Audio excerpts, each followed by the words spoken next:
तम्बाकू, हुक्का, बीड़ी, ये इस बॉडी के लिए हानिकारक है। और तकरीबन समाज, किसी भी समाज में देख लो, सब पीने लागे। हुक्का, बीड़ी, तम्बाकू, शराब, मांस खाना, भुक्की पीना। ये क्यों पिलाता? ये पिलाता मन रूप में। ये काल सबके अंदर एक एलिमेंट रूप में रहता है, इसने छोड़ रखा एलिमेंट। जैसे परमात्मा का एलिमेंट तो आत्मा है और काल का एलिमेंट ये मन है, तो इसने सारी को बद्ध करवाणी जीवते। किस लिए? कि जितने ये बकवाद खावेगा पीवेगा उतना ही इसके बॉडी में उसका अंश लिप्त होगा सूक्ष्म शरीर में।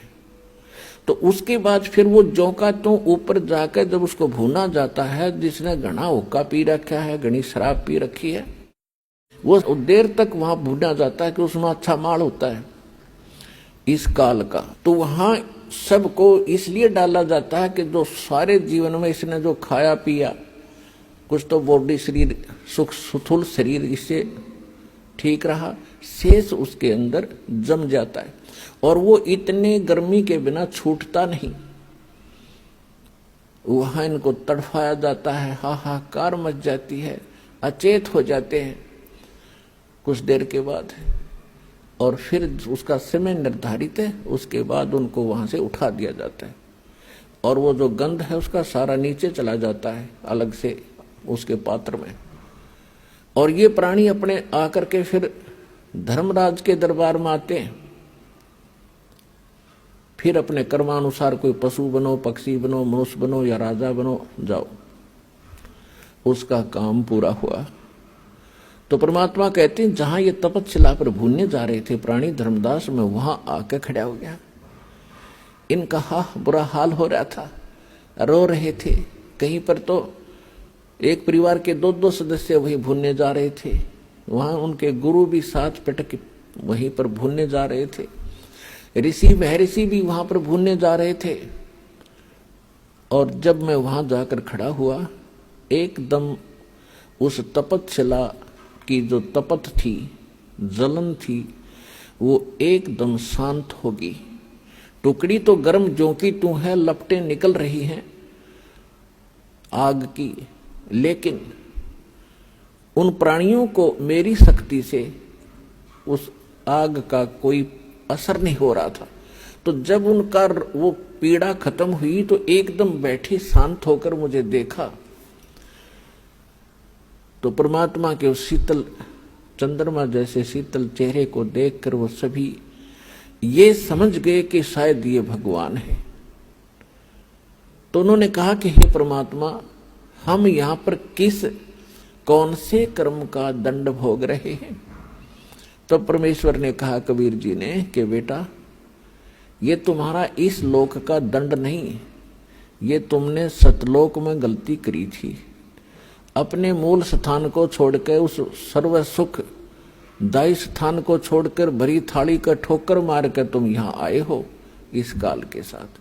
परमात्मा ने उनको कुछ ही समय में सारी सृष्टि रचना बताई सुनाई। तो सभी को वहां तो तुरंत समझ में आ गई, क्योंकि यहां तो अपलातून पाक रहे हम। एक छोटा सा कोई जॉब हो जा, अधिकारी बन जावे, छोटी सी कोई 10-20 एकड़ जमीन हो जाए, हम सुनते ही नहीं किसी की, अपनों की सुनो देखा। वहां तो सारा स्पष्ट दिख रहा था कि जिस धन को अपना मान रहे थे, जिस घर को अपना मान रहे थे, जिस परिवार को अपना मान रहे थे, वो हमारे साथ नहीं आया।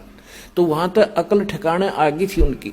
और यहाँ अकल ठिकाने लाने के लिए इतने सत्संग करने पड़ते हैं, इतने प्रमाण देने पड़ते हैं कि तुम गलत स्थान पर पड़े हो, ये लोग तुम्हारा नहीं है, तुम्हारे साथ धोखा हो रहा। और तब भी शीघ्र सी ठिकाने अकल नहीं आती, क्योंकि हमारे ऊपर प्रेशर इतना है। लेकिन मालिक का ज्ञान भी इतना प्रबल है और समाधान इतना प्रबल है, एक दिन अकल ठिकाने आकर रहेगी पूरे विश्व की। अब वो समय आ गया।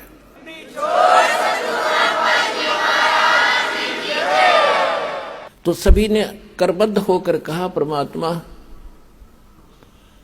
हमें छुड़वा लो इस गंदे लोक से। तो परमेश्वर ने कहा कि भी ऐसे नहीं होगा।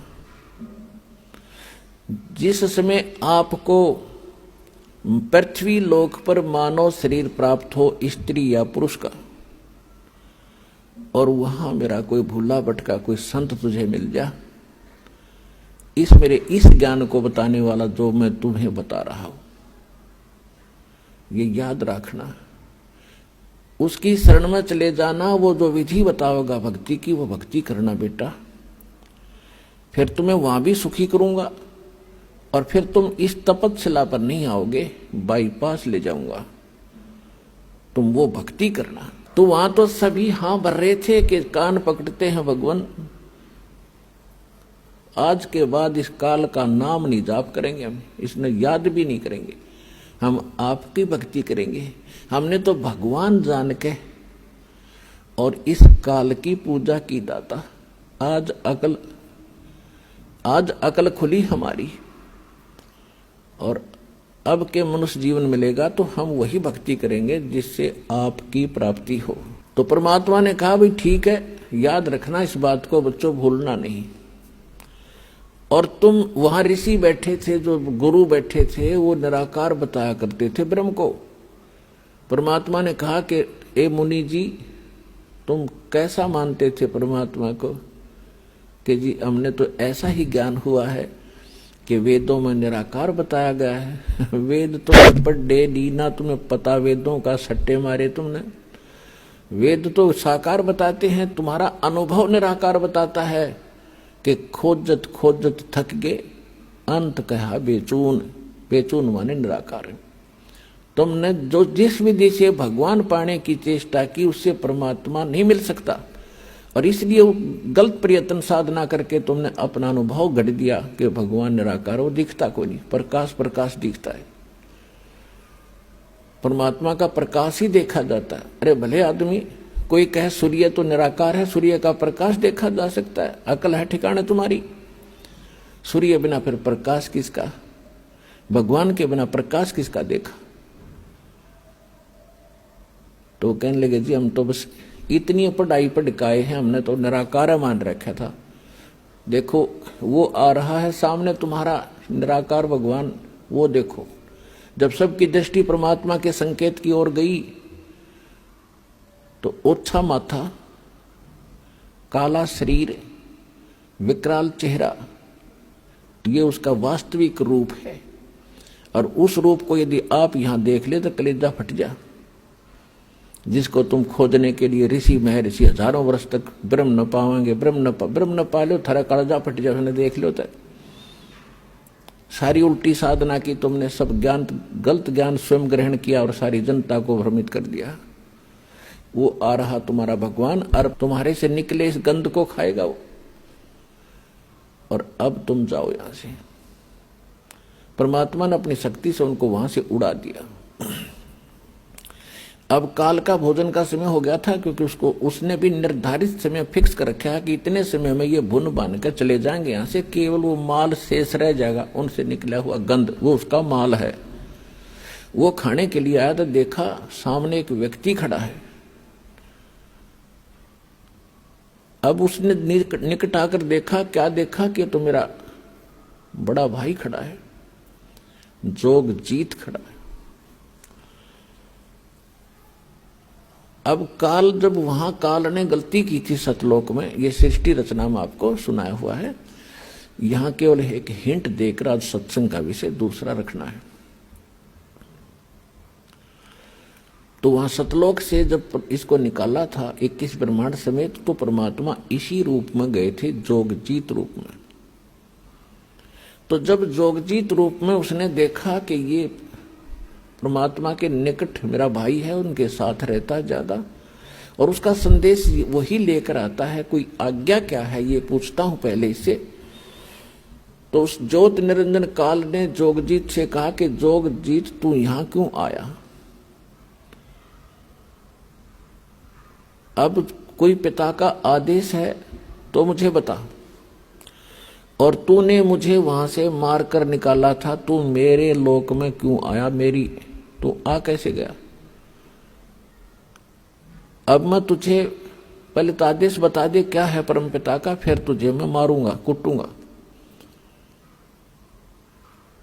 तब परमात्मा बता रहे हैं धर्मदास जी को, मैंने इससे बताया कि सुन ले आदेश परम पिता का,